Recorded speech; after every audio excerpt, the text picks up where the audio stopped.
Olá, você que está conectado ao vivo, como toda sexta-feira de manhã às 10 horas, aqui no programa do Conexão Direta. E eu vou conversar agora com o jornalista Gilberto Pavoni sobre vários assuntos. O Giba fica lá no Embu. A conexão dele hoje parece que está muito boa, porque a imagem dele está excelente. Tudo bem, Giba? Bom, Gui, bom, gente. Tudo bom, tudo tranquilo. Para quem estava conectado já antes das 10, a gente estava no ar aqui discutindo a pauta e já está sabendo que nós vamos falar mais ou menos. A gente vai tentar falar hoje de presidência da Microsoft, venda de da Vaio, né, da Sony, e sobre mão biônica. Giba, vamos começar com a Vaio. A Vaio finalmente foi vendida para um grupo de investidores japoneses, né? E parece que não vai parar por aí, não. Parece que a área de TV também vai ser vendida, né? Nesse balaio todo aí, a divisão de PCs, o Vaio foi vendida para esse fundo japonês e a divisão de TV foi separada numa unidade própria ali. Agora foi meio separada já com a plaquinha de vende-se, né? Pois é. Foi separada ali para tentar pegar essa onda do 4K, da TV de 4K, que é uma tecnologia já consolidada, já tem um mercado específico, então dá para conseguir ali uma lucratividade boa ali. Mas a partir daí já não se sabe muito não, e não fica tão interessante para a Sony, porque é aquela coisa lá, a gente já discutiu em vários programas ali, a empresa é grande, ela busca uma lucratividade cada vez maior, geralmente quer crescimento aí de 2 dígitos por trimestre, e, ao mesmo tempo, o produto vai se consolidando, o produto chega num patamar de evolução máximo e aí não tem muito o que fazer, aí ele começa a entrar em economia de escala, aí só consegue fazer dinheiro gente que sabe trabalhar com isso, que aí você produz um produto que custa 50, você tem que vender por 50,03, mas você vende milhões e milhões de unidades que a partir dali você tem um lucro considerável, mas isso você precisa saber trabalhar com linha de produção e distribuição, estoque e tudo. Não que a Sony não saiba, mas talvez não fique interessante. E aí tem a divisão de TV, foi aí separada, a de PC foi vendida e agora fica ali, né? Já estava há algum tempo o mercado especulando o que a Sony ia fazer da vida. A expectativa é essa, o que vai ser a nova Sony? Estava lendo um artigo da Forbes agora, e aí o cara lembrava do Sony Milo, que era um aparelhinho, era parecido com um smartphone ou um console portátil de games, na verdade. Aí ele abre, tem um tecladinho e tudo, e lá dentro tinha lá uns aplicativos simples, navegador, programas para trabalhar foto, música e tudo ali. Na época era legal, hoje você olha, é bem simples. Mas o legal é que o Milo, ou Milo, é um acrônimo de My Life Online. Online, Então, o que esse articulista da Forbes estava discutindo é que justamente aí é que está o novo caminho da Sony, no My Life Online. Só que aí ele fala ali que, não exatamente online, mas a Sony você tem uma divisão de entretenimento, né, que trabalha com cinema, com séries. Você tem a divisão de games, que foi bem, o PS4, eles tinham uma expectativa alta do PS4, ainda não chegou lá, mas vendeu bem. E juntando o PS3, PS4, o PSP e tem um outro lá, que envolve essa divisão aí. As vendas foram ótimas, né? Foi alguma coisa que segurou lá. Então tem lá a parte de games, juntando tudo isso daí, tem a parte de mobilidade, juntando tudo isso daí, a Sony poderia dar um novo impulso para o negócio, trabalhando tudo isso junto, conectando tudo isso, que não está conectado. Não tá, mas... Ela entraria na onda ali que está crescendo muito, ficou bem claro na CS, na feira de eletrônicos para consumo final, que é a casa inteligente. Sim. A Sony teria todas as condições do mundo de entrar nesse mercado, de ser a plataforma da casa inteligente. Agora, isso é especulação. Especulação. Tá? O que nós temos em concreto é só a venda da divisão de notebooks, da Vaia, e a separação da TV. Agora, tá claro, isso envolveu 5 mil demissões, né? Então, Pois é. tá claro que a empresa quer mudar. Agora a gente vai precisar de alguma notícia oficial, ou pelo menos de conseguir detectar esse movimento para onde vai a Sony agora. E Mas seguindo... é um grande caminho, eu concordo perfeitamente com esse cara que eu estava lendo agora de manhã. A Sony tem que virar um player da vida digital. Exatamente. E seguindo essa ideia, não está descartada, não é difícil de se imaginar a venda de console também, né? Não é não. Mas aí vai depender um pouco das vendas, porque tem isso daí. Eles tinham uma expectativa muito alta, na verdade. Não foi alcançada, mas era realmente muito alta. Era astronômica. Vendeu bem. Se juntar tudo, vendeu bem. Astronômico. Pegando um embalo aí, não sei se você viu essa notícia também, de que o Steve Jobs em 2000 teve um encontro com a presidente da Sony no Havaí. O presidente da Sony foi jogar golfe no Havaí, Steve Jobs sempre foi fã do Vaio e foi até o Havaí conversar com ele para botar o OS, sistema operacional da Apple, dos Macintoshes, no Vaio, que ele era fãzaço do Vaio. Você ficou sabendo disso? Eu vi essa notícia aí. Não aconteceu, né? Não. Mas é legal você pensar o que poderia acontecer com o mercado, né? Pois é. Se desse certo essa parceria. Provavelmente a Apple não seria isso tudo, ela ia ficar muito amarrada no negócio da Sony. Exatamente. E talvez desse certo, as duas empresas fossem outras. Eu acho que foi bom para todo mundo, na verdade. Eu também acho. Era capaz da Apple não ter se desenvolvido tanto, não ter feito esse plano de dominar hardware, software, sistema operacional e serviço, tudo junto. Exatamente. E a Sony talvez não tivesse mudado muito, não. Acho que o negócio era a Apple. Talvez a Apple não tivesse sido tão boa, né, nesse negócio de dominar tudo quanto foi, se ela tivesse feito essa parceria com a Sony. Eu acho que entraria em risco aí o lançamento do iPod, por exemplo, o lançamento do iPhone. Eu acho que a coisa não seria como foi, não. Eu acho que não seria o hardware o problema. Eu acho que o hardware seria desenvolvido até talvez melhor. O problema seria o serviço, né? Talvez Exatamente. A loja não tivesse sido desenvolvida, porque a Sony está nessa dificuldade de tentar entender esse mundo, e a Apple entendeu isso no lançamento do iPod, né? Então eu acho que é isso daí que seria o problema de tudo. Talvez não tivesse essa virada que a Apple fez, primeiro, de enxergar, é legal você dominar tudo, o hardware, o software e dominar o design de produto, né? Que eu sempre falo, é o design focado no negócio, não é o design para deixar o treco mais bonitinho. E é o marketing também, né? Tem que ter uma função, tem que ter um objetivo de negócio no design. A gente está falando de design, a gente está falando de engenharia de produto e foco na demanda, na necessidade do consumidor e tal. Não é só desenho. Não. Eu acho que isso não teria se desenvolvido tanto, o hardware e essa parte de juntar o software, ok, o design talvez não, mas com certeza isso de enxergar o serviço como um novo negócio não teria se desenvolvido. Não. Bom, você que está conectado aí, manda pergunta pra gente, é ao vivo, @vidamoderna.com.br. Estou aguardando sua pergunta aqui. E o assunto agora é Sony. Nós vamos passar daqui a pouquinho pro Satya Nadella, que é o novo presidente da Microsoft. E para terminar, a Sony, Giba. Deve ser complicado, né, cara? Você vem numa situação de dominação de mercado. Até 5 anos atrás a Sony era a rainha do console, TV era Sony, computador era Vaio, o sonho de consumo era Vaio, né? Se for pensar uns 5 anos atrás. Era caríssimo o computador. E de repente o presidente se vê numa situação de ter que mudar de rumo. Deve ser complicado.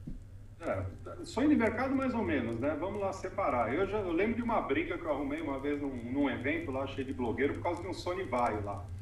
Que aí tinha uma menina lá exibindo o Sony Vaio, eu perguntei pra ela se ela tinha blog, ou se ela só tinha um aparelho bonitinho pra ficar se exibindo, né? Nerd de ostentação, né? Você tem o funk de ostentação, você tem o nerd de ostentação. Mas ostentava porque era caro. Cara, mas foi uma confusão danada, porque falaram que eu tava criticando e a menina tinha dinheiro pra ter, e se ela quisesse ter, ótimo, mas não é isso que eu tô falando. Eu tô falando que você tá com um negócio aí que daqui a 2 anos tá velho, você vai ter que trocar talvez antes, você não sabe nem o futuro disso daí, sendo que se você Se você entrar nesse mundo, que na época o blog era o mais sensacional ali, Sim. mas se você entrar nisso, você vai ter condições de trabalhar tudo isso, de se desenvolver independentemente do device que você usa, do aparelho que você usa. Deu uma confusão danada ali, então é sonho de consumo mais ou menos, né? Para mim, eu sempre... sem falsa modéstia, eu sou um cara que entende legal de tecnologia, eu sei o que está acontecendo, mas eu não me preocupo muito com o device, né? Não tô nem aí. Device O legal da tecnologia é o que está em volta da tecnologia. Exatamente. Né? Então, vai ou qualquer outro para mim, se fosse vai ou CCE e tal, nunca é exatamente o sonho de consumo. Eu compreendo e sei exatamente como é que funciona ali. É sonho de consumo para certo tipo de consumidor. De outra forma, produtos de patamar mais baixo do Vaio fazem parte de sonho de consumo de um outro tipo de consumidor, né? A gente precisa ter sempre essa diferenciação. Sim. Mas é por aí mesmo. E, escuta, vamos sair da Sony agora e vamos para a Microsoft, que também é uma empresa gigantona, uma empresa tradicional. Trocou de presidente, você, naquela especulação que a gente fez aí alguns programas atrás, no final do ano passado, quando o Steve Ballmer anunciou que ia se aposentar, tinha alguns nomes correndo no mercado, tinha até de um cara da Ford, tinha a menina de marketing da Microsoft, que eu não lembro o nome dela agora, e você comentou o nome do Satya Nadella, né? Você falou assim, olha, tem esse cara aí, que é o cara de servidores e cloud, que ele está correndo por fora. E você ganhou na cabeça, né, Giba? Só não acerta na Mega Sena, né? Mas era meio óbvio, assim, né? Porque tinha dois caminhos. Na verdade, eu gostaria muito que fosse ele, mas eu mesmo achava que a companhia ia adotar um caminho mais tradicional. Eu gostaria que fosse ele, e um pouquinho menos assim essa executiva de marketing que trabalhou com Office, que ela envolveu um pouco no live. Então, no live ela tinha uma visão boa de mercado e de consumo final. E o Nadella, por sua vez, ele estava trabalhando com o que é realmente o que o mercado está querendo da Microsoft hoje. Sim. Que é a divisão de cloud e a sustentação ali da cloud, que aí os servidores, é o que vai envolver para fazer a cloud, é o equipamento ali principal que vai envolver para fazer a cloud, principalmente data centers próprios ou terceirizados aí das empresas. Então ele era meio óbvio que ou era ele ou era essa mulher da cloud se a empresa enxergasse lá para frente. Mas o que tudo estava indicando é que seria uma decisão tradicional. Ia pegar um executivo ali, o Elop, eu ia pegar o executivo da Ford ou de um banco. O board da Microsoft estava cheio de executivos bons ali. Esse era o caminho. Mas ainda bem que foi ele. Eu sinceramente, eu estava apostando, mas não estava acreditando que fosse. Pois é. Agora é o caminho que tem que ser seguido. Agora, igual eu falei antes, não é exatamente cloud que a gente está lidando. A gente está lidando com uma mudança de mercado que envolve a cloud. A cloud é o principal suporte. Sim. Apesar de estar numa encrenca danada, né? Com essa polêmica toda da espionagem da NSA, o que fica claro é que você não pode confiar na cloud. A gente já sabia que não podia confiar, mas a gente achava que poderia confiar mais.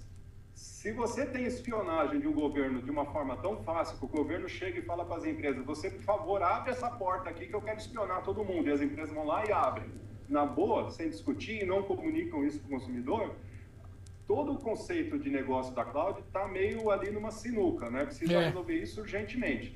Credibilidade. Mas, por um outro lado, você tem o mundo inteiro querendo fazer isso, porque é mais rápido, é mais fácil, você vai abrir novos negócios, é mais fácil o desenvolvimento de inovação de produtos em cima disso. Você não precisa ficar dependendo de Microsoft, de SAP, de Oracle, das empresas tradicionais. Você pode depender de startups que estão ali do seu lado, né, no mesmo bairro que você, na mesma cidade que você. Então, o movimento de cloud é inevitável. Ele vai, apesar dessa crise da NSA, ele vai continuar, mas é uma coisa que precisa ser resolvida. E o Nadella assumindo isso, mostra que a empresa está afim de entrar, né? Um outro cara que eu apostava é o cara que veio do Yammer, né? Que a Microsoft comprou o Yammer. O Yammer é um Twitter corporativo, assim, vamos dizer. E a Microsoft integrou o Yammer com o SharePoint, que é um dos melhores produtos dela. Sim. Né? Então, o SharePoint tem mais a ver com isso do que exatamente a cloud, porque o SharePoint é o que vai trabalhar nessa camada que não é infraestrutura, não é equipamento. O SharePoint vai trabalhar com essa camada que vem do software e com a camada nova que a gente está falando agora, que é a camada social, da tecnologia social. Né? Da integração, da colaboração, da troca de ideias, inovação baseada nisso daí. Uma outra aposta minha, desculpa, eu acharia até melhor do que uma delas, seria esse cara do Yammer, que veio do Yammer. Mas tá ok. Eu acho que os dois vão trabalhar muito juntos. A gente vai ficar de olho nisso, mas eu não tenho dúvida. Os dois vão trabalhar muito juntos, porque se juntar a cloud e essa camada de colaboração, de negócios sociais, cara, é uma outra empresa. Exatamente. Uma outra empresa. E uma baita de uma empresa, focada exatamente onde tem que... Exatamente. Onde o mercado vai se desenvolver. E uma coisa que não dá para deixar de fora aí é o Office 365, que foi uma mudança de conceito enorme para a Microsoft, porque antes você lembra que o Office custava, a versão mais sofisticada dele, até o 7, custava coisa de R$1.000 por ponto, lembra? Que era o Enterprise. Até mais, se eu não me engano. Até mais, era 1.000 e tanto, né? Hoje você compra o Office por, se eu não me engano, 229 e você pode instalar em até 5 máquinas. E você renova anualmente isso. Né? E quebrou esse mercado, quebrou muito, porque na verdade você tinha o Office, que é um baita no programa, tem 500 milhões de coisas que você pode fazer lá. Exatamente. Diversas ferramentas, mas na verdade a pessoa usava meia dúzia. Né? E o mercado sempre reclamou disso. Eu estou pagando uma Ferrari e na verdade eu estou precisando de um Fusquinha. Exatamente. Né? Tem gente então que nem Fusquinha, estava precisando de um carro de rolemã, só queria escrever e pronto.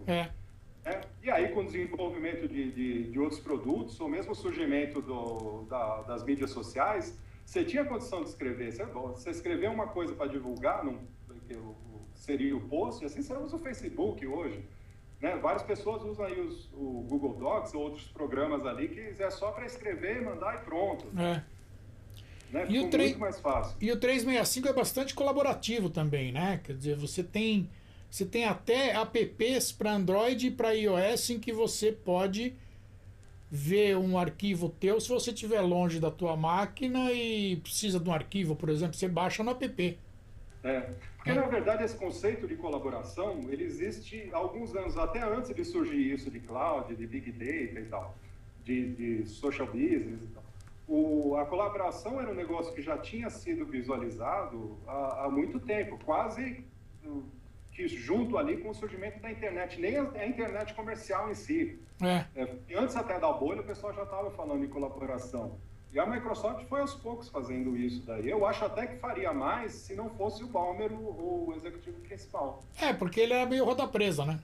Ele não via isso, ele tinha um foco em outras coisas, que seriam boas, estavam certas na época que ele foi escolhido. Exatamente. Mas o mercado, ele foi escolhido num momento do mercado, que o mercado estava fazendo muita mudança. E ele não conseguiu acompanhar. E provavelmente acabou barrando alguns desenvolvimentos ali da própria empresa. Você sabe que eu tinha um conceito da Microsoft até o ano passado. Eu costumava brincar dizendo que a Microsoft, se ela continuasse como estava, ela ia ser a Novell lá para 2020, 2022. Né? Porque você lembra que a Novell, na década de 90, era imbatível, né, para a rede.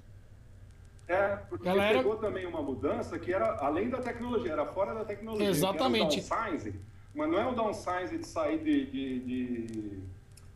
dos CPDs ali, dos mainframes para a tecnologia cliente-servidor, né, que estava acontecendo. Isso estava acontecendo, essa mudança tecnológica estava acontecendo porque tinha uma teoria da administração de empresa que chamava downsizing. Exatamente. Que era você demitir alguns funcionários, automatizar mais a empresa e trazer essa automatização mais para a ponta, porque ela estava só envolvida no CPD. Ela tinha que vir para a mesa de escritório. Né? E aí aconteceu o downsize tecnológico, a Novell se aproveitou disso porque precisava de uma rede nova, de uma arquitetura de rede nova, e isso foi durante anos.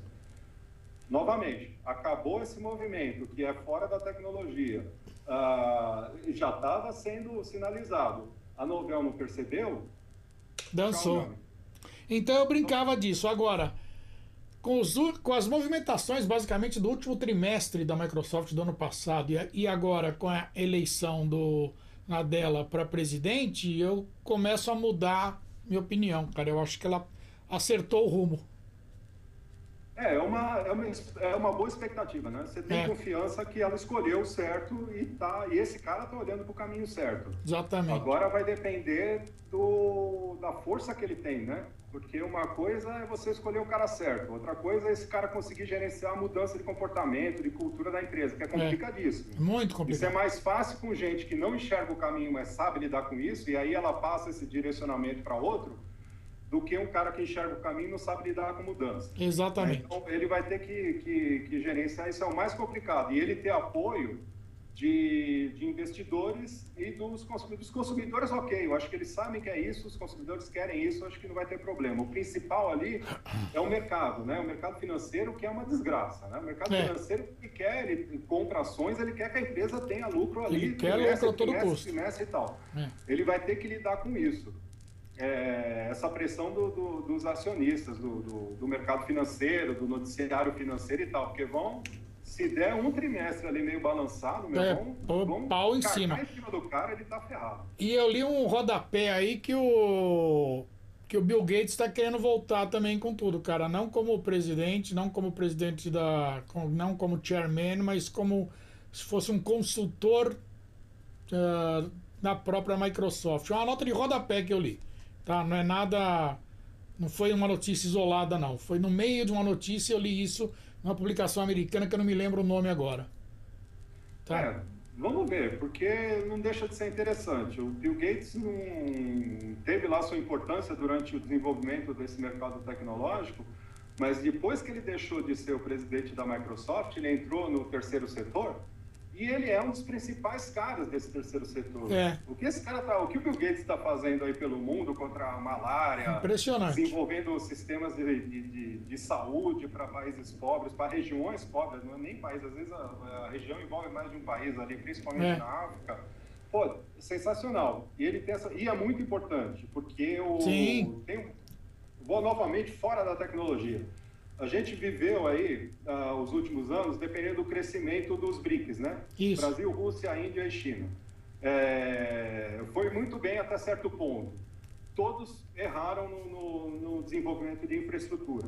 Todos, sim, absolutamente todos. Sim. Não foi só o Brasil, não. E aí tem muita gente discutindo isso, se os BRICS vão novamente dar esse impulso na economia mundial. Eu já li vários economistas que estão falando que não. E aí alguns apostam na África, mas o problema da África é que ela tem um desenvolvimento muito baixo e na totalização o crescimento é alto, você parte de 1 para 3, você cresceu pra caramba percentualmente, mas no fundo você não cresceu nada, né? Não. Então alguns estão apostando na África como um novo mercado e outros estão apostando no que eles chamam de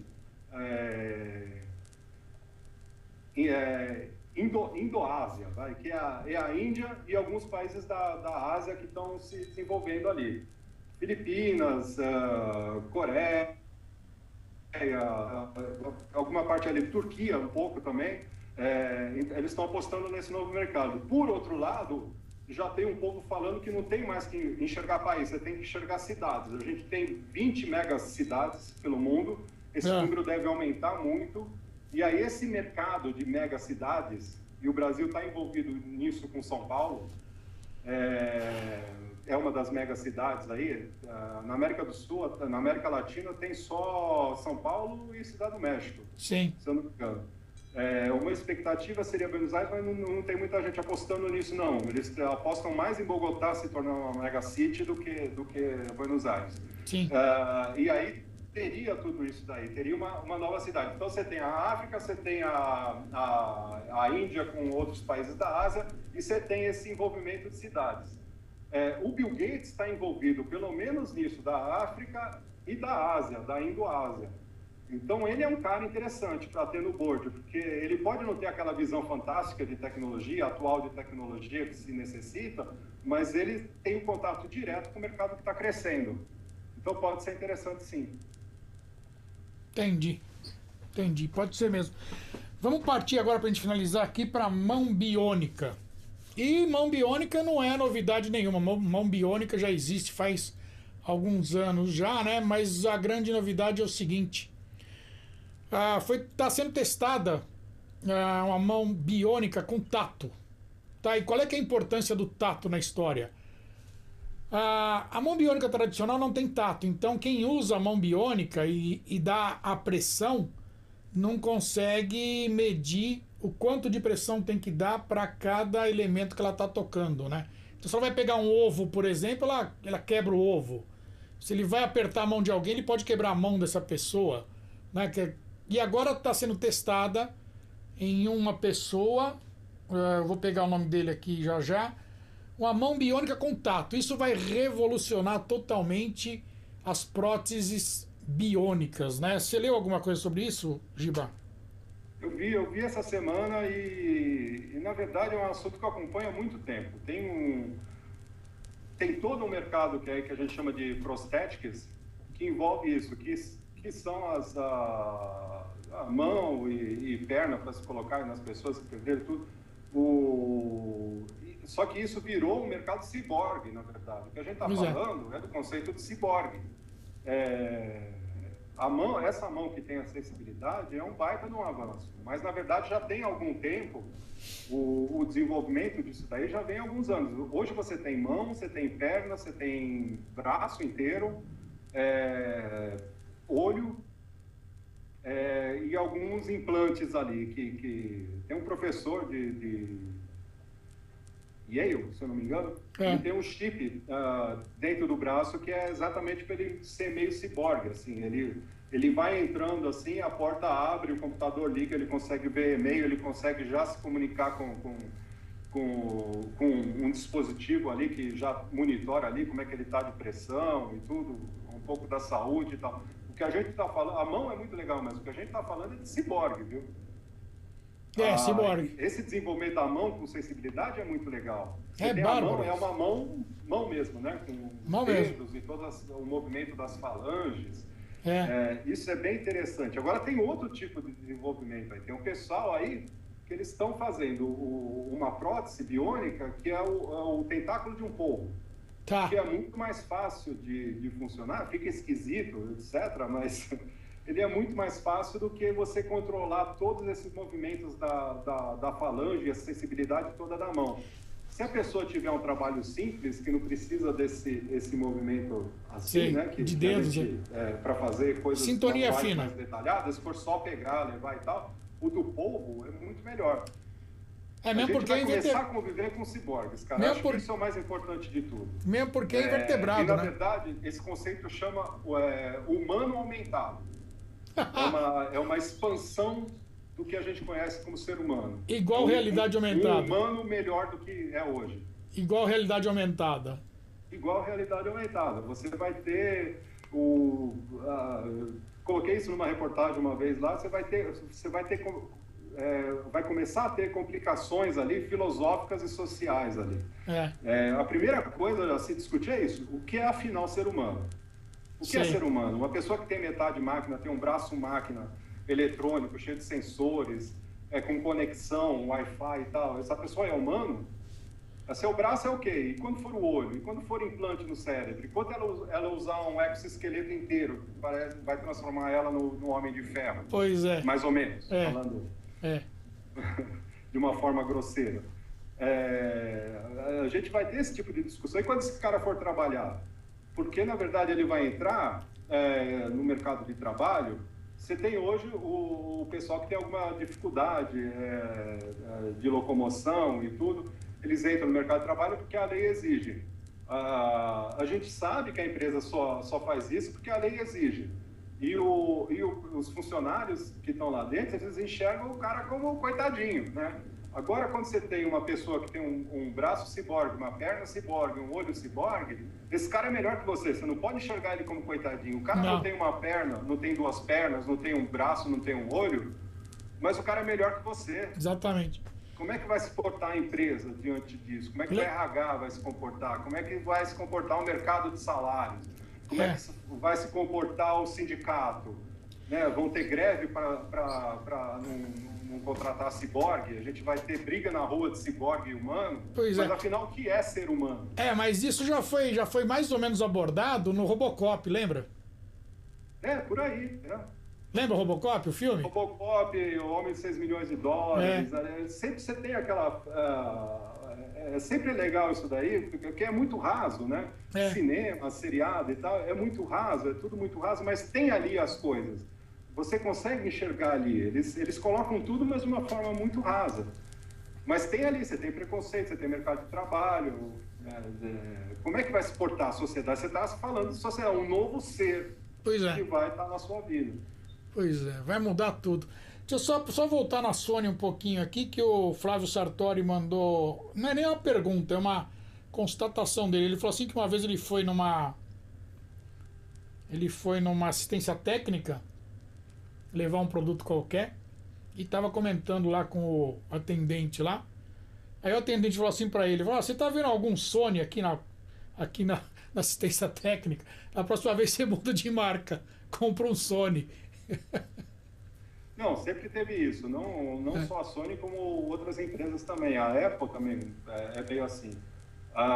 O atendimento, o mercado de manutenção e tudo, no Brasil é muito ruim. A sorte sua é que o produto é muito bom.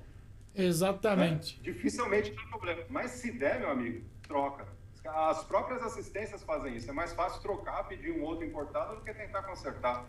Não tem reposição de peças, você não tem um mercado de peça interno, você vai ter que trazer a peça. A hora que você traz a peça, faz o preço do aparelho inteiro. Uma dúvida que me ocorreu aqui, que eu não sei se você viu isso na venda da Sony. Me ocorreu agora. A Sony, então, vai virar uma fornecedora para a marca dela. Porque ela provavelmente vai continuar construindo ou não? Montando? Eu não vi isso, mas imagino que não. Não, né? Não, porque foi na mesma hora já divulgaram que vão demitir 5 mil pessoas. Então da linha produção, provavelmente, né? Então o que deve estar sendo feito é assim, o fundo assumiu, né? Assumiu isso e aí eu não sei se o fundo vai revender isso ou vai tratar isso como negócio, mas ele vai trocar trabalhadores Sony, que tinham esse patamar de salário, por trabalhadores blá blá blá, que vão ter esse patamar mais baixo de salário. Provavelmente alguma empresa tipo Foxconn vai absorver esse pessoal todo, sei lá. Você tem algumas marcas chinesas ali que são excelentes em fazer isso, trabalhar com salário baixo, muito trabalhador e economia de escala. Exatamente. Bom, o Dani já está buzinando aqui para a gente encerrar, que a gente estourou o tempo já, infelizmente. Tá? Aliás, deixa eu te falar uma coisa, falar em público aqui. O vídeo da semana passada ainda não subiu. Tá? Por que não subiu? Nem o teu, nem o da Bia, nem o do Flávio. Por quê? Porque teve problema de conexão. Na verdade, aconteceu o seguinte. Cada vídeo desse... Isso está ficando... trágico, já deixou de ser cômico. Cada vídeo de vocês tem entre 1,5 GB e 2 GB, né? Então, quando eu fui baixar para subir pro YouTube, a conexão não segurava, a conexão caía nos vídeos. Aí eu contratei uma Live Team de 50 MB. Os caras eram para ter ido instalar na quarta-feira, foram instalar, mas o cara falou assim para mim: Guido, eu vou instalar, mas não vai funcionar. Eu falei: então não instala, pô. Concorda? Ele falou: não, mas tem que instalar, você tem que assinar que recebeu. Eu falei: não vou assinar nada que eu recebi não instalando. Eu falei: vamos fazer o seguinte, nós vamos até agora na Casas Bahia, você vai comprar uma geladeira e o vendedor vai falar assim: olha, nós vamos entregar a geladeira, mas ela não está funcionando, está com defeito. Cara, é incrível. Imagina, você compra um carro, pois aí o cara te fala: você que está comprando, mas ele não vai funcionar, não. Exatamente. Pode pegar o ônibus e ir embora, você volta daqui a uma semana. Exatamente. Imagina se uma empresa comprou um elevador, por exemplo. Não, beleza, tá um elevador aí, mas ele não funciona. Deixa a galera subir de escada. Aí, obviamente, eu não deixei instalar. Nós ficamos em conferência lá com a TIM, mais de 1 hora em casa. Aí, falou: não, amanhã vai instalar, que foi ontem, quinta-feira. O cara foi lá com a mesma conversa. Aí ficou pra hoje às 2 da tarde. Então, quando subir os vídeos, vai subir o da semana passada e esse aqui. Tá, beleza. Mas isso daí é um negócio terrível, cara. No mundo inteiro tem problemas com empresas de telefonia. O Brasil não é o único que tem isso.